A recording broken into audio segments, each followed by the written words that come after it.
Hey everyone, it's David here from the Fourteen Towers podcast. Today we are talking with a special guest, Jason Del Gandio, a philosopher and teacher and author who's spent decades exploring something we will all experience but rarely define, and that's vibes.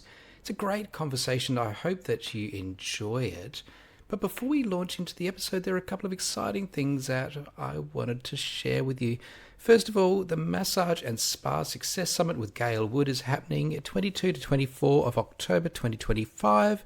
We are thrilled to be guest speakers at this online event alongside an incredible lineup from around the world. And you'll find the registration link to this event in the show notes. Then just a few days later, we'll be at the MIMT Soft Tissue Therapy Congress on Sunday, the 26th of October, an in-person day of learning, community and professional inspiration. And again, you can register now following the link in the notes. As always, if you'd like to support the show, you can buy us a coffee at buymeacoffee.com/14 Towers podcast. Your support helps us keep these conversations going and bring more great guests to your ears. Let's dive into this beautiful conversation with Jason Del Gandio. Hello, everybody. Guess what? It's another lovely episode of the Folding Towels podcast. Hello, David. Hey, Jackie. How are you? I am wonderful as per usual. How are you going? Pretty well. I have just started my break, a little week off with the fam bam. Because it is currently school holidays in Australia. It's school holidays. I've got 10 glorious days ahead of me. 10? Oh, that's nice. 10 with days. The kids. With the are kids. You doing anything? We're heading to a little town called Mildura. Oh, really? Yeah, Oh. one of our guests, Kylie Hicks, comes from Mildura, about 4.5 hour drive here from Adelaide. You know, you do say little town, but Mildura is actually quite large. I don't know what the population is, but I've been through there, and it's not a teeny tiny little town. It's quite a big centre. About 40,000 people. Yeah, it's not teeny tiny. It's big for Australia. It is. You've had an exciting week, haven't you? Me? Yeah. Well, not me per se, but my daughter. You're probably referring to my daughter going on a trip. She is currently, as we are recording, in Perth, so in a completely different state to where I am, on a lacrosse trip, and she's participating in an under-15s national tournament for lacrosse, which is a state-run tournament here. It's not anything to do with school or anything like that. And she's absolutely having the time of her life over there. And she's almost like, I don't know if I can say this, but she's kind of like a teenage boy at the moment. She's not really messaging me back very much. And So, Mum, leave me alone. I'm okay. oh, she's having so much fun. They have gone and done, escape rooms, and they've had dinner out, and they went to Rottnest Island and saw quokkas. Nice. And yeah, she's just having the time of her life. And yeah, so I pick her up in a couple of days and can't wait to hear all about it. Yeah. Amazing. The little bird is leaving the nest a little bit. No. Learning to fly. I hate it, David. I hate it. All grown up. She is. She's really loving lacrosse, and it's such a great sport. And just a little fun fact for anyone that isn't aware, because I am a little bit of a lacrosse nerd now. We actually found out the other day that the the preliminary games to see who's playing in the 2028 LA Olympics, because lacrosse is going to be in the Olympics in a couple of years, are happening in Brisbane in pretty much 12 months from now. It's like September, October in 2026. So that's really exciting that we get to host that in Australia. Fantastic. Yeah. Yeah. And what a big thing to take all those juniors interstate. Hats off to coaches involved in junior sport. You're doing a lot for childhood development, providing opportunities, and just for that risk that you're prepared to take, that calculated risk. Hats off to you. Yeah, so many amazing coaches and team managers as well. Yeah. Doing all the hard yards. Yeah, the administration involved in sport is epic, and it's all voluntary. It is pretty much, yeah. It's crazy. Don't yell at your coach or your club manager. No. Hey, what are we doing today, Jackie? We have an amazing guest today. He's been very patient with us while we chat about our lives. We have an amazing guest. I will just read out a little information. Our wonderful guest is Jason Del Gandio from somewhere in the US, and I can't remember where, so I'll ask you that in a minute, Jason. So you have a PhD in communication studies, and you've been studying vibes for 30 years. You're a published author and an award-winning teacher and a very engaged intellectual. And I honestly cannot wait to hear all about this. From your doctoral work, you've developed your own philosophy of the vibe, referred to as bodily emanation. Jason has also published essays on the topic of both scholarly and popular presses. His latest project is called 20-Minute Vibe, which is an educational space for learning about the vibe, offering videos, essays, and self-paced video lectures for people who are intellectually curious. And he's also currently working on an academic book about vibes, tentatively entitled Vibe Talk: How and Why People Talk About Vibes. Welcome to the podcast, Jason. Hi, Jackie. Hi, David. How are you? Fantastic. I'm really looking forward to this conversation today. Yes, very curious. And I think we honestly need to start with should we ask the most important question first, or go straight into what is a vibe? We need to ask the most important question first. Okay. All right. Well, that is, what is your who is your favorite superhero, Jason? We must know. Well, I have to say it's the first time I was asked that question doing an interview, so this is definitely a first-time question for myself. Excellent. Right? Now, I have to admit, I'm not really into like the whole Marvel thing or DC thing, so I don't have a favorite superhero. But if I stretch the boundaries of the question and go back to when I was a younger kid in the late 70s, early 80s, and Star Wars, right? And so then you have Luke Skywalker and you have Yoda, and they were the heroes. And in many ways, they were like superheroes because they could do things that other human beings could not do, right? And so I would say probably if I had to choose one person or one theme or one movie or franchise, would be Star Wars with Luke Skywalker and Yoda. Nice. You are talking our language. Yes. Now, with that, right, it is strange or perhaps not strange that a big part of Star Wars is the Force. Yes. Which is about this invisible energy that permeates the entire universe. And then flash forward 45 years later, I'm in my early 50s, and I'm the vibe guy. So it does all kind of connect, right? So I'm sure in some way, Star Wars influenced my interest in vibes. I'm assuming so anyway. Mm-hmm. That makes perfect sense to me. Yeah. It is so interesting within the context of the movies as well, because you've got the light side, you've got the dark side, and they're very much connected within the universe, the Jedi and the Sith. And then you've got all these other people who just seem to be absolutely oblivious to this world connection. And I guess they say it's woo, like the old ways. Yeah. I remember that conversation with Darth Vader, like, oh, the old ways, almost pagan stuff. Yeah. And yet there they are rocking it, and it just is. It's and crazy. In the context of obviously the story, I agree. I hadn't really thought about that deeply to this moment here, or at least not in a while. But so in the story, there are plenty of people who are skeptical about this, but yet they see it with their own eyes, but for some reason they don't believe it. I mean, you can see the Jedis doing what they do. For some reason, the skeptics say, well, I don't believe it. It's like, well, I'm not sure how much more evidence you need for the existence of the Force inside of the movie, of course. That is so true. I just want to watch some Star Wars now. It's a nice segue into the world of massage therapy, because there's a whole bunch of energy stuff that goes on that if you're a science-based practitioner and you say, show me the science, there's just a whole bunch of stuff which just happens. And rather than calling it energy work, I like to just call it the humanity of what we do, this personal connection that we have with people. And when you're deeply connected, and some might call it resonance, wonderful stuff just happens. Can you force it to happen?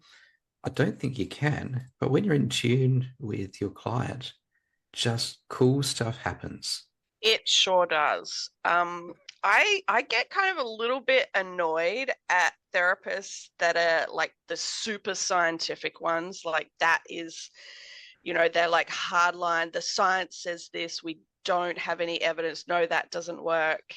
Because like what we do as massage therapists is so individual. Like you can see 100 clients a week, and every single one of them will have a different history, different health issues, a different outlook on life, a different philosophy as to how their health is impacting them. And you could give the exact same massage to every single person and they will receive it differently as well. There's so much that, like, and I'm not trying to say that the science shouldn't be there, but there is so much that we don't yet know, and there's so much about the body that we don't yet understand. And to me, you only have to look at there's two things that I always talk about, and one is fascia and the other one is the lymphatic system. And these systems are only just beginning to be understood in our world. 20, 30, even 40 years ago, those systems were not important at all. They don't do anything. So to me, like, yes, the science, amazing, and I love it, and I want to learn about it. But my mind always goes, well, there's all these things that we don't quite yet understand, and I'm a big believer that like there is energy around, and how do you quantify what that even means? I have no idea. So yeah, I'm so excited to talk to you, Jason, and find out what is the vibe. Well, I guess that's my invitation to jump in. Yeah.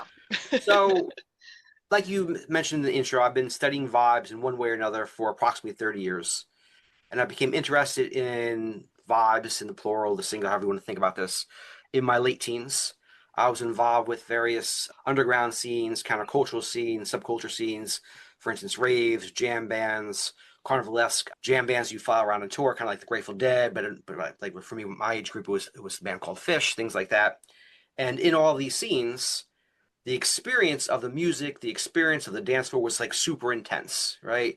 You're with hundreds of other people, you're sweaty, there's pulsating music, and you literally feel the atmosphere, you literally feel the environment, right? And because of that, everyone in these scenes was talking about vibes. The vibe of the band, the vibe of the DJ, the vibe of the dance floor, my own personal vibe. And in that context, I took up an intellectual interest in this thing we call the vibe, right? Which is strange given the fact that I was like 18 or 19 years old. But I started to ask questions like, well, what do we mean by the vibe? How do we define this? How do we explain this, etc.? And then I went on to college and I wrote my first paper on the vibe in a college class on nonverbal communication. Then I went to graduate school and got my master's degree. And for my doctoral dissertation, I created my own philosophy of the vibe referred to as bodily emanation. So the body emanates or radiates an actual feeling or energy out to the world that is experienced and felt by other bodies, right? And that was many, many years ago. And then over the decades, I've never lost interest in this experience or this intellectual conversation, right? I think it's a lifelong project of mine, trying to understand what is the nature of the vibe, how do I explain it to people, and also then how do I help other people articulate their own ideas about this thing we call the vibe. I have a teeny tiny question, which is sort of a bit of a segue into something else that we don't have to go down that path. But I really want to know, is The Big Lebowski like your favorite movie? It's not my favorite movie. I've seen it a million times like everyone else. I do enjoy the movie, but it's not my favorite movie, no. Okay. Now, I'm not sure where that's going to segue into, so it'll be interesting how you tie this into something else. Well, we already talked about Star Wars. Like, I know David and I share, we have a lot of crossover with movies and TV shows that we love. So we could totally start talking about, movies if we wanted to, but we won't, because we're here to talk about you and talk about the vibe. But I just had to ask because I'm sitting here just going, it's the vibe, man. Okay, all right, okay, I got you. All right. Next, we're going to go into the castle, aren't we, Jackie? Oh, yes. It's the vibe. It's the Constitution. That will make sense to our Australian listeners. If you haven't watched an Australian movie called The Castle, Jason, please add that to your viewing list as soon as possible. Okay. I think you would get quite a lot out of it. I think you would love it. Okay, awesome. I'll put it on my list for sure. Awesome. Yeah. You should probably ask a good question now, David. Yeah. So how do vibes differ from body language, intuition, or emotional intelligence? Sure. Well, I'll first start off by defining the vibe. And so the most basic way I would define it is that it's the exchange of energy between you and other people. So again, the exchange of energy between you and other people, right? But then from there, the question becomes, what is the nature of that energy? Kind of like we were saying earlier, Jackie, about science and whatnot. So for instance, is this energy or the vibe, is it a physical phenomenon or a metaphysical phenomenon? Is it a material phenomenon or an immaterial phenomenon? Is it a scientific phenomenon or a spiritual phenomenon? Perhaps all these things at the same time. And actually, that last part is how I kind of approach the vibe, at least my study of the vibe, where it's multidimensional. It's not necessarily one thing, right? And also by approaching it from a broad perspective, it allows everyone to kind of see it and experience in their own unique way. If you are a scientist, you could approach it through a scientific lens. If you are more spiritual, you could approach it through a spiritual lens, and so on and so on and so on, all right? Then in terms of how it differs from these other things like body language or intuition and whatnot, when we talk about body language, in other words, we're talking about hand gestures, facial expressions, the way your body moves, etc. And that is its own type of experience, but I approach the vibe as its own type of experience, right? Same thing with an intuition. The word vibe and the word intuition are closely linked, and most people conflate them, but I try to separate them out and say they're two sides of the same coin, right? So for intuition, the way that I understand it, is that's really just kind of your bodily knowledge and bodily intelligence. And your body is literally in contact with the wider environment in ways that your conscious mind is not, right? So your conscious mind is where your attention goes. It's like a flashlight.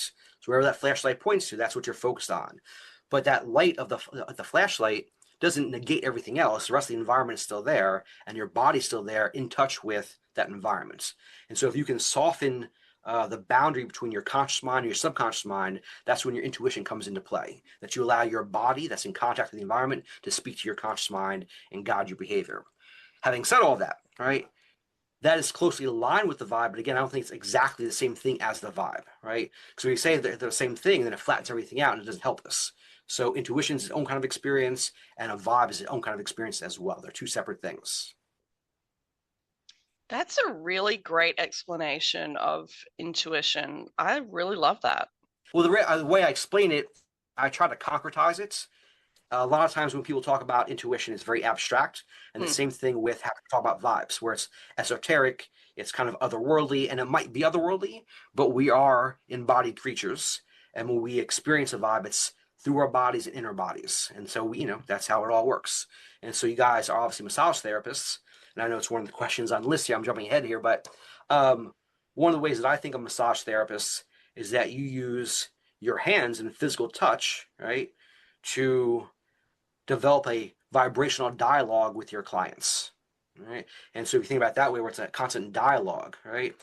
You're giving off a vibe, your client's giving off a vibe, and then you are speaking with each other in ways that precede and also exceed language itself.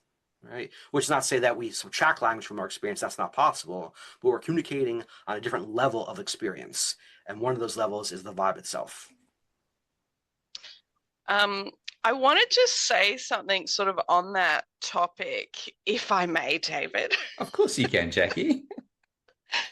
I think I've mentioned this before on the podcast where and obviously the numbers are not exact, but like 75% of people roughly that get massage, and this will differ according to location, are usually women. Women are the ones going to get massage more. Like, I'm just making up that number, but we tend to have a lot more female clients, and I do have a lot more female clients than male, and I always have in my business.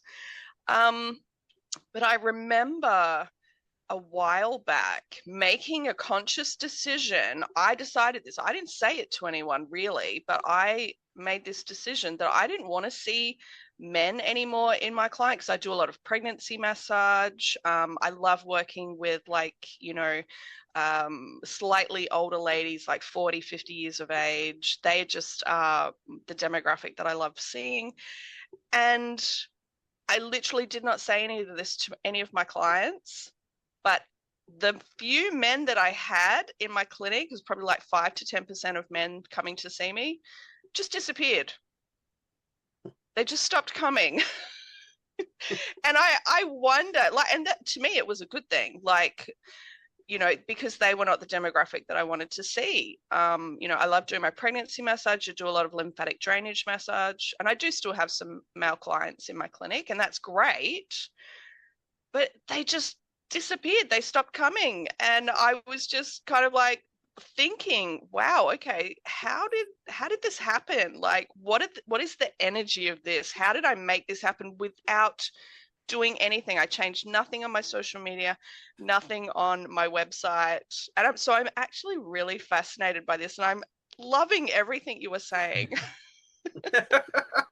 I guess you're giving off the right kind of vibe to push certain kinds of people away and invite other kinds of people into your life. Yeah. Yeah. It's crazy. Do you have any experiences like that, David? The big one, and I remember being told at massage school by one of my dear teachers saying, you'll think about somebody you haven't seen for a while, next minute they book in. That happens surprisingly frequently. And I can't say it happens every time that I think about a person. That would be amazing. My list would be full. I haven't seen Angela for a while. Oh, look, Angela's booked in. Yeah. But I've been sitting here a number of times doing some administration. Then a thought pops into my head. Oh, I haven't seen so-and-so for a while. And I think, I wonder how they're getting on. Yeah. And then I'll go back to my keyboard, and then a notification will flash up and they've just booked in with me. It is freaky. Explain it. I don't think it can be explained using today's available knowledge, but it happens. It happens. It's one of those quantum type thinking things. You just reach across, you touch that person, or they've reached across and touched you. I've tried to understand it. It just is. It just is. I love it. But it goes beyond that, though. When your door opens for the first time, meeting this person, and you see them, they haven't even spoken yet, and you either think, yeah, or I don't want to see you again. Or you just feel indifferent to that person. That may be a bit more of a transactional relationship. Or that door opens and you also see that the halo glows around them. You go, we are besties. I love that you have found me. We're going to get on like a house on fire. And either the deep chat happens on the table and you just bounce off each other and you find out that you went to school together, or you're a long lost cousin, or you've got all the same interests, or that person just goes completely unconscious on the table and you just know that cool stuff is happening. You just got to leave them alone. Cool stuff is happening right now. They've found you and it's the right thing. That is truly what I want, like that energy in my clinic. And that is why I don't want to have some of those male clients, because A, they're not pregnant, B, they're not having lymphedema issues, which is totally my jam. That's what I want to do every day. And I do still have the odd male client come in, and most of them are super lovely, but you said having that bestie that when you walk in and that you just like want to hug them. I have so many wonderful women clients at the moment and I had one yesterday, and she came in to see me for the first time, David. I've never met her before, and she was just like, it was just a match made in heaven. Absolute match made in heaven. And I was like, yes, this is exactly what I want every single time with my clients. I want to have this really great vibe where, like, we're so happy to see each other, because I don't want to go to work and be miserable. I don't want to go and spend 8 hours going, oh, when will this end? So back to you, Jason. How can we tap into the vibes of other people? And what are we feeling there? Well, I'll try to connect that to what you guys were just talking about, that kind of certain kind of phenomenon. And the way that I see it is that each human being, each person is constantly giving off a vibe. It's not just sometimes here and sometimes there, but we're always giving off a vibe. It's a constant phenomenon. And each person has a core vibe, like a core personality, right? And so if you're talking about you and your clients, or meeting a client for the first time, what is your core vibe? And what is the core vibe of this potential client? And then how do these two core vibes relate to each other, resonate with each other, or repel each other, right? That not all vibes are good vibes, and all vibes are meant to be with each other, right? And so if you look at the world through that prism or through that lens, it starts to make sense of why we have a first impression with people, why some people were attracted to, why some people were turned off by, right? And this happens all the time, and not just, let's say, in a client setting in a treatment room, but think about going to the grocery store, right? And you're walking down the aisle, and there's maybe a nanosecond where you either have a good vibe or a bad vibe with someone, you gel, you don't gel, or why do you choose, this grocery line over that grocery line for some reason, right? And all these things are happening a million miles an hour, usually below the threshold of consciousness, right? And so a lot of this vibe stuff, you can make it a conscious phenomenon in your mind, and you learn to use that to your advantage. But a lot of it is subconscious and happening below our awareness, right? So the work that I try to do is help people develop that into an awareness rather than letting it sit there and be dormant and be passive. How do we make it more active? Right? That's kind of what you're getting at with your question, David. Right? Mm-hmm. And so in terms of tapping into people's vibes and whatnot, I guess first and foremost, be aware of the fact that a vibe is going on, right? And like I was saying earlier, think more with your bodily intelligence and less with your conscious mind. I'm not saying give up conscious awareness. I'm not saying that by any means, right? But kind of soften that barrier, soften that boundary, and then learn to feel, what other people are giving off, right? Now, when I say that, that can be tricky, and it can be also, I don't say dangerous, but it can be exhausting. Let's put it that way. And as massage therapists, I'm sure you know what I'm talking about, right? Where I'm sure the work you do can be very uplifting or very draining because you're constantly dealing with people's vibes, people's energies, people's emotions and psyches and whatnot. And if you're a good therapist, I would assume that you're attuned to all of that, which allows you to do the work that you do, right? And so again, for me, I'm trying to help people make everything I just said into more of a conscious habit rather than kind of a passive phenomenon that happens on its own. So how do we make that a conscious thing? Like, is there some trick to it, or like, is it just the practice? Sure. Well, I'm glad you actually used the word of practice there, because early on, when I first got into vibes in my late teens, early 20s, I didn't really think about it as a practice, but it is a practice. I guess the best way to explain it is like meditation, right? Where if you just meditate once a year, you're probably not getting anything out of that, right?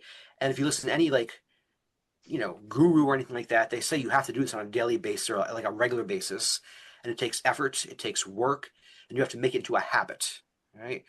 And the more you do it, though, the more proficient you become, and the easier it gets, right? So tying this back to the vibe stuff, right? So first and foremost, be aware of your body. How are you feeling internally? How are you feeling externally, and so on? Then be aware of the overall situation. Where am I at? Who am I with? What in my immediate environment may be affecting how I feel, how I think, etc. Right? Then again, try to soften your perception and soften your ego, and think less with your conscious mind and more with your subconscious mind. And then imagine that your body is radiating a feeling or energy out into the world, right? And then lean into that exchange of energy. Like try to make that into your primary mode of engagement with the wider world. And again, from there, though, you have to practice this on a regular basis. And the more that you do it, the easier it gets. Now, having said all of that, over the years, this is probably the number one question people ask me, like, how do you feel a vibe? How do you tap in, that kind of stuff? And for a lot of my life, I really struggled to explain that because for me, I was always good at it. I didn't have to think about this, right? There's a reason why I'm now like the vibe guy, but like I was always into this even before I knew I was into it when I was a kid, right? And so for me, it's kind of second nature, but I realized that's not true for everybody else, right? Most people have to constantly work on this and put in the effort. I've certainly had experiences, both as a therapist and as a client, where, say, as a therapist, you go to lay hands on that person, and you go, "Ooh, that feels yucky. I'm going to have to guard today, start to push back the energy flow." And massage therapists, a lot of massage therapists work with people who have chronic pain, And a lot of experiences of chronic pain have some deep origin coming to a trauma, and often sexual trauma. So there's that darkness sitting within that person. And certainly as a client, I've laid on the table and the therapist has made contact with me and you go, oh, that touch is yucky. I don't like that. Again, I'll have to push back. And today's massage experience will just be mechanical. This person will rub my skin. You can touch my skin, not my soul today. You've already talked about, yeah. Let's pause there for a moment because I think it's super interesting. And so, what is your experience though of that moment? So, intuitively or vibrationally, whatever word you want to use in this moment, you know that this client has some deep trauma, right? This person didn't tell you this though, but you know it intuitively, right? And so, is something you feel? Is it something you know? Is it both a feeling and knowing at the same time? Like, how would you articulate that to other people? Often the word I'd describe as a deadness. This person feels dead. And so I would assume that this person, unfortunately, doesn't have the present ability to address that trauma. And so that part of that person is, quote unquote, metaphorically dead. Right? So that's suppression. Right, exactly, right? Yeah. Right. And then, though, with clients that are open to addressing that, like at a massage level, does that feel differently? Like, how would you describe that feeling? Those that are really, I guess, desperate to feel better, I can almost, it's like they're sucking from you. Like you feel this flow of energy. But then those who they want to get better, but they're not. I guess the desperation isn't there. It is a connection. It's a two-way connection. You feel a flow from you to them and from them to you. And I would say, I'm obviously not a massage therapist, right? But I've had plenty of massages over the years, and the best massages that I recall, I would describe them the same kind of way as the client, where it's not just physical touch, where there's not to say it again, but an exchange of energy between us. There's a flow between us, right? And I can almost it's almost like a radiating feeling through my body. Like they take their elbow, go down my back or something like that, and it's almost like a string or like a length of electricity that's happening, and I can feel it on my body, and I know that the other person feels it as well. If that makes sense, right? Like I know I feel it, but the way this is happening right now in the moment, I know that he or she is also feeling it. Yeah. And there is a good number of the, I guess we'll just call them the more sciencey therapists, but really science, the word science means to know or to discover, to find out. Without questions, we can't have science. And if there's no questions, then everything's been learned. So we need to have the unknown, but we have therapists who are purely mechanical. And according to the map of the body, if I press here and I press that 6 times, or I hold it for 3 minutes, then change happens. And that's fine. They would connect with a particular type of person who is expecting that mechanical approach to the body. But then someone who just, like the wound is the terminology, an ancient wound.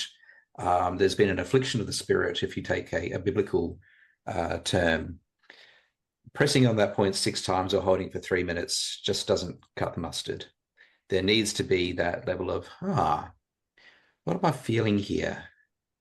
I'll just hang out in this spot for a bit more. What is it telling me? And that internal dialogue which happens in the therapeutic mind. Maybe I'll go over here now. And they'll go, wow, how did you know that you needed to go there? Oh, it called to me. And now this is a point of internal conflict for me, having a science degree and having worked in fields of research okay, well, I need to know more. Why is this happening? Only for my teachers to say, it just is. Okay, that's not satisfactory. What am I experiencing here? And having a martial arts background and within Japanese martial arts and cultivating chi, You have your opponent stand on the side of the mat, and you know you've won when you project your field at them, and you can see the change in their face. You go, "Ha ha! We haven't even touched hands yet, and I can see that I've already made an impact on you." But one of the most remarkable massage experiences I had, and it was in a training session, and I've laid on the table. It was in my experience at the time, it was some woo-woo stuff that I'd gone on to to look at a bit further. Oh, maybe there is something in this.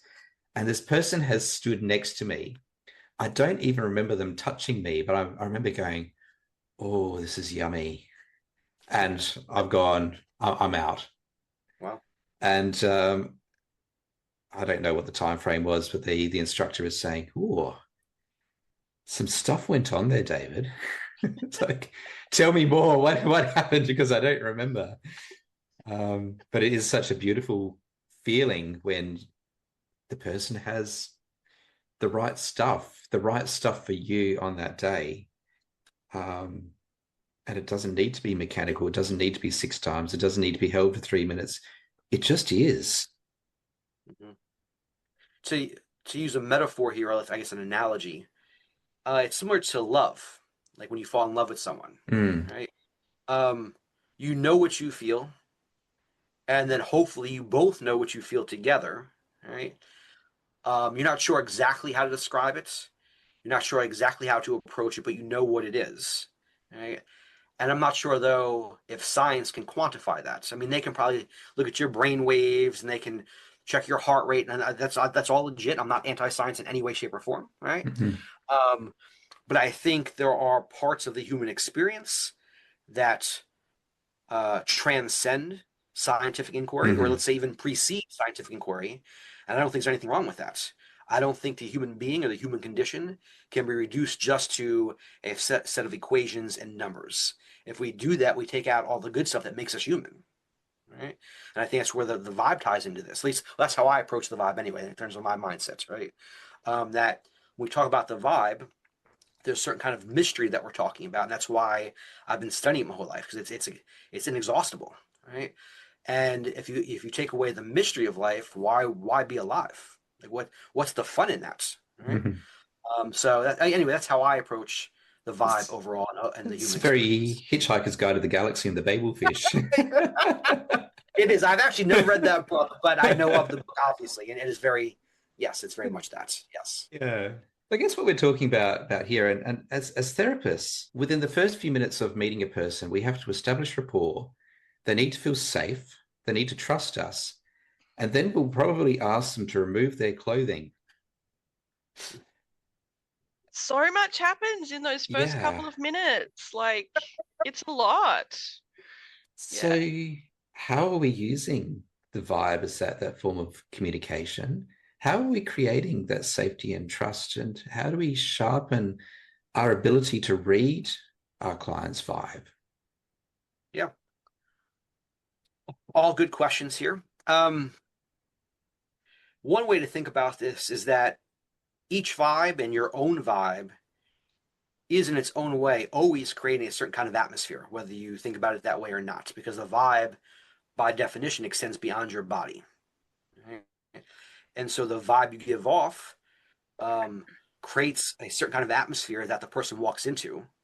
And if that atmosphere is not welcoming, is not inviting, is not trustworthy, then it's not going to work. Or at least they won't be fully present during the massage. Right? And so part of this, so to borrow terminology from other disciplines and other forms of study, but like set and setting, right? Set your intention, right?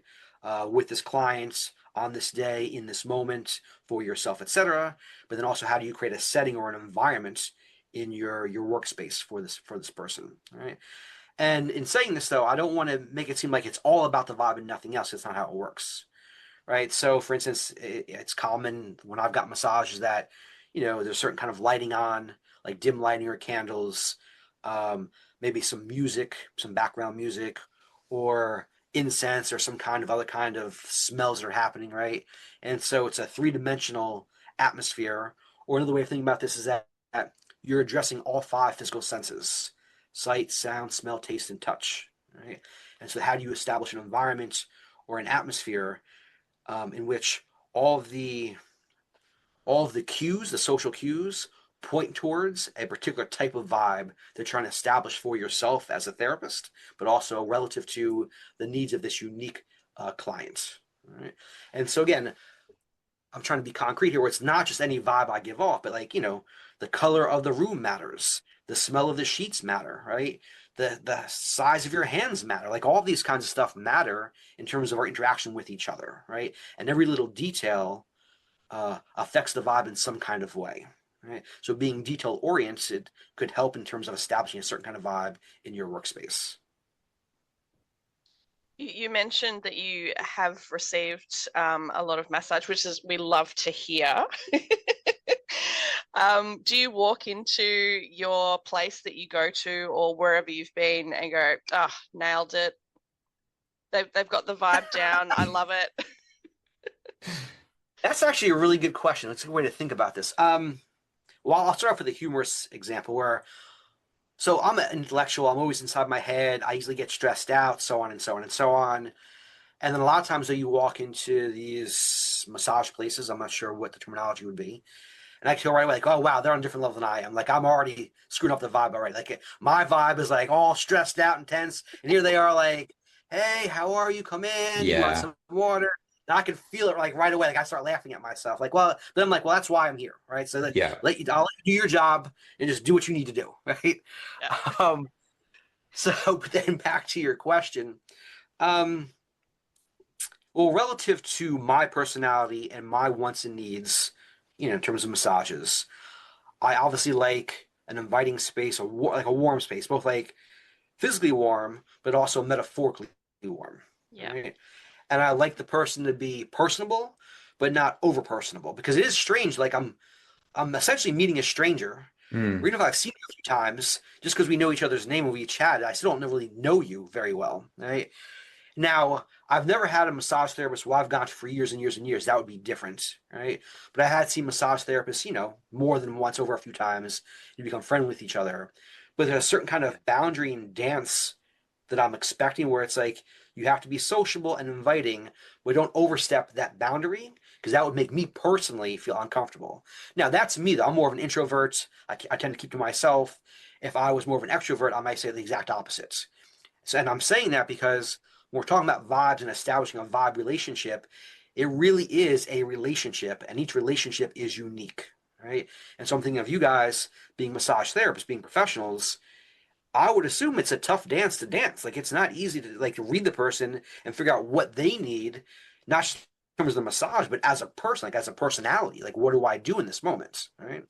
And again, though, just practicing on your intuition, practicing on your own vibes and reading vibes and just reading people in general. I mean, that's kind of the nature of what you guys do. And it's if you can't do that, I can't imagine being a good massage therapist. Well, let me back up. I would assume that's not possible, but based on what you're saying about the scientific type people, they might not approach like that at all, which would be fascinating to me. That they just see a body that I have to work on as opposed to a person. And I think they would have their own unique client type as well, who wants to be treated exactly that way, Oh, but interesting. almost with sterility. Oh, wow. Yeah, and I can't imagine massage being like that, and enjoying it. But I do get people who come to see me where massage is purely functional, and they book the shortest amount of time. Human touch is not something that they really like or enjoy. I've got a sore neck. I've heard that massage might help me. I'm here. Just make me feel better. I'll pay you the money and I'll go. I don't want a relationship with you. So that's fine. I'll press the points and that's good. We will achieve that. But I think it is something that is quite well studied in the literature around rapport and therapeutic outcomes. And surgeons are notorious for having terrible personalities. Like they're great in a crisis. They love their detail, can do amazing things, but they prefer their people to be unconscious. And so you sit with them there in the office, and they go, "Ah, Mr. Jones, you've got cancer. We need to cut your leg off. Now, when should we book that in?" Mr. Jones will be going, "I've got cancer. You need to cut my leg off." Yeah. We do know that in that therapeutic space, that therapists who have good rapport with their clients have good therapeutic outcomes. And I remember hearing an anesthetist say, Like how they go under is how they come out. So the person who's freaking out about their upcoming surgery will come out of anesthesia absolutely freaking out, and they're more likely to have complications, and they're more likely to reject the work that has gone on. And I feel like, okay, we're outside of the massage space now, but I feel that surgeons need to have an alter ego, or their stunt double who comes in and does the personal stuff, makes the person feel comfortable. Like, okay, we're going to go through this procedure today. It's okay. I've done this 1,000 times before. Yeah, sure, there's risks involved, but those risks are minimal, and makes you feel really comfortable. So you're accepting of the work that's about to happen. Mm-hmm. That makes me think about two different kinds of people in the world. I'm being very reductive when I say this, but in my mind, there are two kinds of people. There are vibes people and not vibes people. Right? And again, I'm biased here, but I'd like to believe that if more of us became vibes people, we would have more empathy for each other. We would have better bedside manners, right? We would be able to connect with each other more. We'd be more authentic, and in some small way, the world would be a better place. Now, I'm not trying to be all like hippy dippy or anything like that, right? But I do believe that though, right? Where some people, and perhaps too many people, are cut off from that vibe experience. They simply don't even acknowledge that it exists, right? And that will then develop or create a certain kind of personality type that is more cold, more detached, right? And I don't think those things are necessarily good traits to have in the world. I don't think they make us better human beings. I think they make us worse human beings. And I'm not trying to demonize other people here. But if you're cut off from that kind of erotic experience, that kind of sensual experience, that kind of embodied experience, that must affect your psychology and outlook in some kind of way, just overall and in general. Mm. Everybody that's listening probably needs to have a really quick water break right now, because this is such a great conversation, but it is a touch intense. I am loving it, but I just want to just go have a little bit of water, press pause if you need to, come back, and then, yeah, we're back. I have so many thoughts running through my mind at listening to that whole just previous couple of minutes conversation that we had. And yeah, the word that I just thought of then was empathy. Mm-hmm. Talking about, yeah, maybe not being tuned into the vibes, but I wonder where that sort of shifts into not having empathy for people, because doctors, I'm sure, you mentioned surgeons before, I'm sure they have empathy for people, but they are also coming at things from, well, this is a task that we actually need to do, it's really important that we do this, and if we don't do it, potentially there's really negative outcomes. So yeah, this is such a fascinating conversation. I'm loving it. Going back to that, the analogy that you used, Jason, about the dance floor and feeling the electricity, like the space will heave with people. You go to a party, say, and a very likable person arrives, and you'll feel the energy lift. It's like, yeah, Jason is here, and the party kicks off. But then there's those people who walk in, and everyone's having a good time. The door opens, and whoever it is walks through the door, and you just feel it starts with silence, like everything just goes dead, and you almost die inside. The presence of that person, and everything just okay. How's the weather? That's now the nature of the party. How do you shield yourself from those negative vibes? Sure. Well, I think each person has to think up of some kind of visual metaphor that works for them. So some people envision themselves wearing a rubber suit and all the bad vibes bounce off. Other people wear, let's say, like a suit of armor, like a metal suit, where the vibes can't penetrate. Other people envision themselves as being surrounded by mirrors, and they kind of just bounce off and reflect back to the other person. I've heard people talking about they imagine their body is surrounded by a force field and nothing can enter that force field. Right? And so again, each person I think has to think of whatever visual metaphor works for them. But then additionally, though, the kind of steps that I try to use, basically preparation, awareness, and then release. So prepare yourself mentally, physically, vibrationally, whatever word you want to use, before you go into a situation where you know there's going to be bad vibes. Right? In other words, you kind of suit up before you walk into that space. Then when you're in that space with that person or those people, try to be aware of how you feel, try to be aware of how your vibe is being affected by these other vibes and so on. Then, of course, the big trick there is to not internalize those bad vibes. And I myself, as the vibe guy, I have a lot of trouble avoiding that. I tend to internalize the negative vibes of other people, something I've been working on now for a few years. But if you can not internalize, it's very helpful, right? And then the third step is that after you leave the situation, try to release those negative vibes. So again, preparation, awareness, and then release.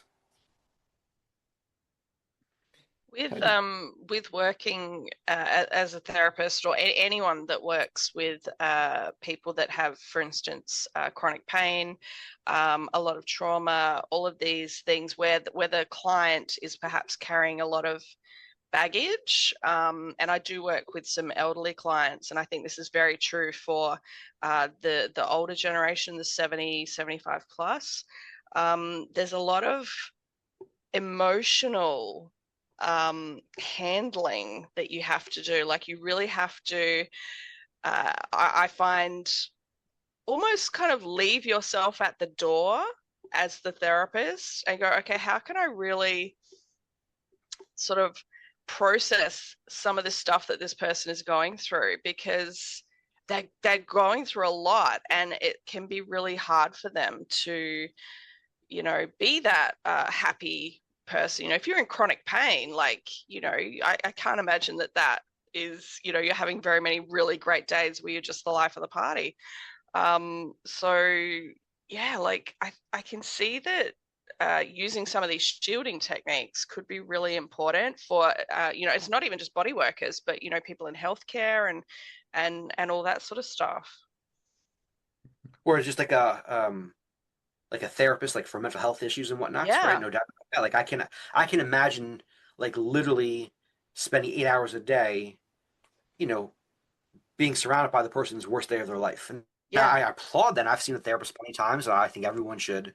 But in terms of being able to develop that skill set, that's pretty amazing to me. I mean, I wish I had that skill set, and I think we'd all benefit if we had that skill set. I mean, I think it's a life skill. But yeah, I mean, that's definitely part of this vibe conversation, right? Like, how do you not internalize the vibes of other people, but at the same time, though, remain empathetic, establishing rapport, being in contact with them, being connected with them. Yeah. And again, it's like I said before, it's this subtle dance that goes on that takes really a lot of work, and I'm sure years of practice. Is there any negative or misleading part of the phrase "good vibes only"? Because you do hear that. Only bring your good vibes to this party. It's probably the most recognized or overused vibes phrase, like good vibes only. And I understand why people say it. Like, no one wants bad vibes, right? We all want good vibes. But I think that is it's not really realistic, right? Like, we're complex creatures, and there are all kinds of vibes. Good vibes, bad vibes, ugly vibes, pretty vibes, chill vibes, happy hour vibes, country western vibes, NFL vibes, all kinds of stuff. I mean, there's all kinds of vibes, right? Yeah. And I guess it's almost like thinking of music and musical genres, right? Like, there's not just one genre of music. Likewise, there's not one genre of a vibe. There are all kinds of vibes. And I think the more you can expand your vibe vocabulary, then you can become more versed in this ability to feel different kinds of vibes, give off different kinds of vibes, and become more of a maestro of vibes as opposed to a passive observer of vibes. Yeah.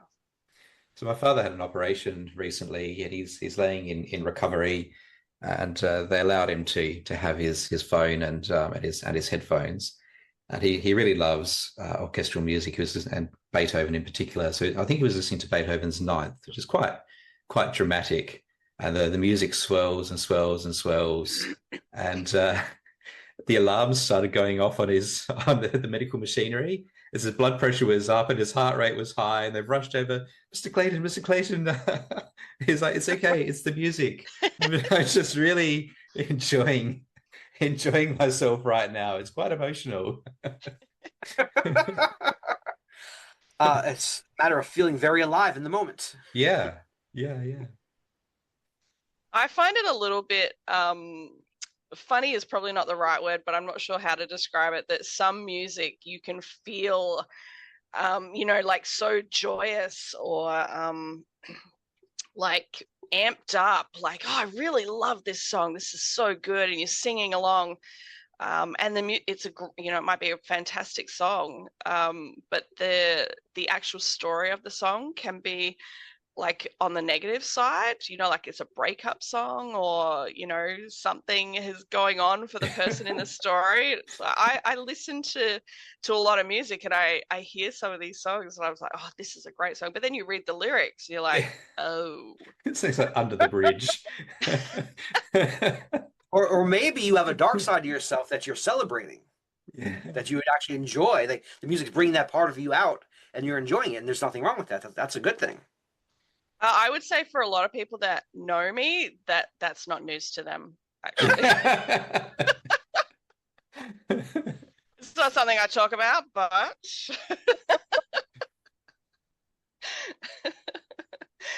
I love it. We need another question, David. Yeah, yeah. Do other cultures talk about vibes? Yes, they do, in fact. And so, as Jackie mentioned in her introduction, I am currently working on a book. Actually, the book is done. I'm currently looking for a publisher. So, if there's a publisher out there and you're listening to this, feel free to contact me. But so it's entitled "Vibe Talk: How and Why People Talk About Vibes." Right? I'm essentially chronicling how people talk about vibes around the world. Right?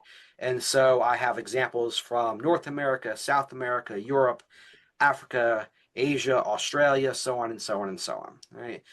Sometimes people will use the English version of the word vibe, like it's spelled out VIBE in other countries, right? Sometimes they will have their own words. So, for instance, in Portugal, they will use the English word vibe, but they also use the word waves, but it's pronounced in Portuguese, but waves, like something moving through space and time, right? Then, of course, we talk about spiritual vibes, and you were mentioning this earlier, I think, David, in terms of like a primordial life force. Then, Eastern philosophies, ancient cultures in India, China, Japan, etc., all have words for this. Prana, chi, ki, etc., things like that. All right. And one of the things I've learned over the past couple of years writing this book is that interest in human energy systems is cross-cultural and also extends throughout history around the globe. It's not just in the year 2025 or in America or over in Australia, but really, it is a widespread phenomenon, and people talk about vibes in one way or another quite often, like more than you would actually think. So it's quite fascinating. Wow. You have another book? You have already written one, or am I mistaken? Not on the vibe. I've written other books, but not on the vibe. This will be my first book on the vibe, which I'm excited about. Yeah. Okay. Can I ask what the other books were about? Oh, well, my other expertise outside of vibes is social justice. So I study activism, social movements, etc., social change.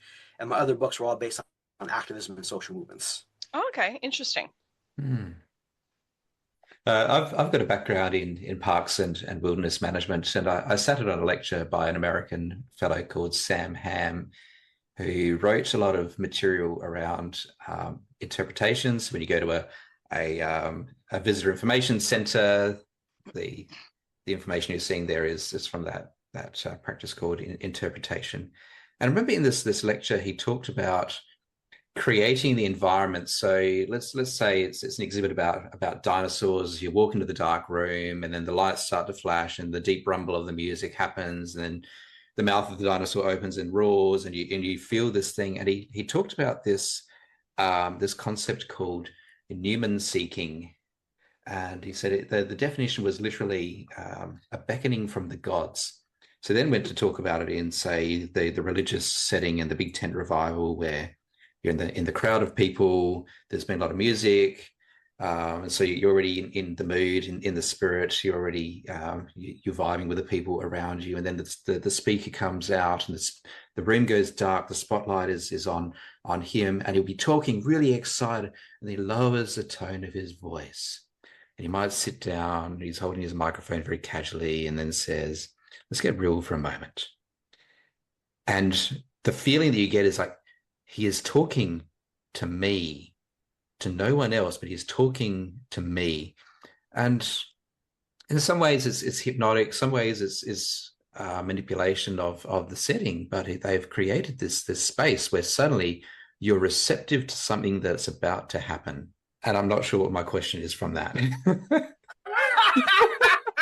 Well, listening to you describe that, it's definitely very vibey, to say the least, right? There's no doubt about that, right? And I was thinking about, though, in terms of the person that walks out onto the stage and begins to speak, like, how does that individual actually do that? And what's the relationship to the vibe, right? And I guess in my mind, it's the ability to be fully present to everybody in the room, not just to one person, right? So if you are, or to put it another way, if you're fully present to yourself while standing before other people, you will be fully present to everyone that's in the room. And if you can master that ability, I think then that's when you get that kind of experience from everyone, like, oh wow, he's talking to me. It's like, well, I'm talking to everyone, but in talking to everyone, I am talking to you at the same time. So I mean, that's how I would, I don't know, explain it or theorize about it. Yeah. As a listener, you're feeling that information very deeply. Maybe. Right. Yeah. And then actually, that made me think of something else to say earlier. When we think about a vibe is never just neutral, right? But it in some way contains information, like it's informative and insightful. Yeah.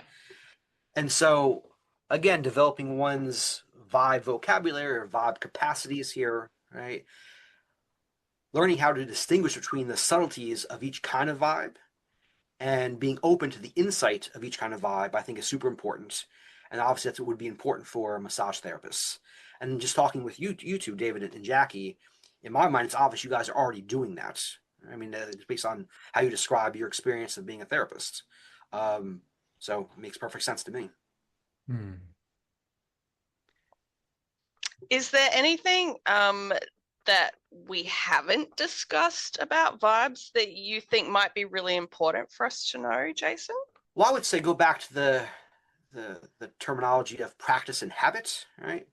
And so how might you develop a vibe, habit, and practice on a regular basis where you try to consciously attend to your own vibe and consciously attend to the vibes of other people, and not just when you're on stage in front of 1,000 people or anything like that, or just when you're a massage therapist, but I mean all the time, right? When you're with your family or friends, when you're at the grocery store, when you're going to the coffee shop, when you're going for a walk in the park and you just pass people on the streets, right? And if you can develop that kind of habit and that kind of conscious practice, right, this whole vibe phenomenon will come into greater relief for you in terms of your own experience, your own awareness, your own insights, and your own ability to then adjust, adapt, and then also direct your vibe as needed.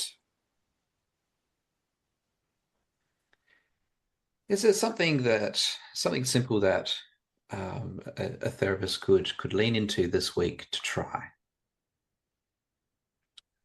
Well, I guess just to summarize some of the things we've already said, like 2 points, I guess. Try to become more aware of how each of your clients has their own unique vibe. And then on the flip side, try to become more aware of how your vibe relates to each of those unique vibes. And just do that for a couple of weeks. Just practice that for a while. And then from there, you can go on to experiment with different kinds of vibes and, bring in other kinds of ideas and traditions. But just for the first couple of weeks, again, attend to the uniqueness of each client's vibe and how does that vibe relate to your own vibe, on a regular basis. I have absolutely loved chatting with you today, Jason. This has been amazing and right up my alley. Like, I love talking about this stuff. So thank you so much for joining us. There'll be some mechanical-based therapist out there screaming at us today going, no! We're We all probably might going to get get hate a mail. couple messages or people think. But no, So we I love you. apologize. I did not mean to offend anyone. I'm speaking from my own biases, my own worldview, right? We can all get along on this planet together. We all have something to learn from each other, right? So I think it was David and myself more than what you said. Yeah. Absolutely, yeah. David and I are going to get a few messages like, "Oh, hang on a minute here." No, good. As therapists, we have people who develop that lifelong relationship with us. Like you become their go-to person. They've connected with us on some particular wavelength, whether it be a Stargate connection, or your favorite TV show, or maybe this is the primary school that you went to. Maybe it's the coldness that you approach them. That's exactly what they want and need. We all have a connection to someone somehow, and a lot of us are empaths. We want to be liked by everyone, and it's just not possible. But we'll be liked by someone. Someone will just determine that you're my guy. You're my guy. Yeah. I hope you find your tribe. I think we'll wrap it up, Jackie. Yes, absolutely. Otherwise, we'll be here for about like the whole day, really. Yeah. So we could honestly keep going because this is fascinating. I love it. But I do actually have to jump off soon because I'm meant to be somewhere else right now. But that's okay. Well, if you like what we are doing on the Folding Towers podcast, please head to your favorite listening app, like and subscribe. If you're listening on Apple Podcasts, you might even consider leaving us a rating or a review. You can find us through the socials on Facebook and on Instagram and on LinkedIn. You can head to our website, foldingtowerspodcast.com.au, where you will find a transcript of this episode and our back catalogue of over 100 other episodes too. Not all of them, but certainly most of them. This has been a fun conversation, Jackie. It has. It's been wonderful. Thank you so much for joining us today, Jason. Thank you. I appreciate it. It was a lot of fun. You can find out more about Jason by heading to 20minutevibe.com and look at the incredible work that he is doing there. We look forward to seeing your book when it does come out. Thank you. I appreciate it. Have a wonderful day, Jason, and I will see everybody later on the socials when I finally get around to posting about things. You know I'm terrible. Thanks for tuning in to this conversation with Jason Del Gandio. What a fascinating exploration of energy, awareness, and the subtle communication that happens through touch. If you'd like to learn more about Jason's work, we've included links to his work in the show notes. But please don't forget there are two big events coming up this October, the Massage and Spa Success Summit with Gail Wood from 22 to 24 October, and the MIMT Soft Tissue Therapy Congress on Sunday the 26th of October, where Jackie and I will be guest presenters. You'll find the registration and details for both of these events in the show notes. If you have enjoyed today's episode, please share it with a colleague or leave us a quick review. It really helps others find the show. And of course, you can always support us by buying us a coffee at buymeacoffee.com/Folding Towers podcast. Every coffee keeps the mics on and the conversations flowing. Until next time, keep folding towers, keep learning, and keep showing up with great vibes.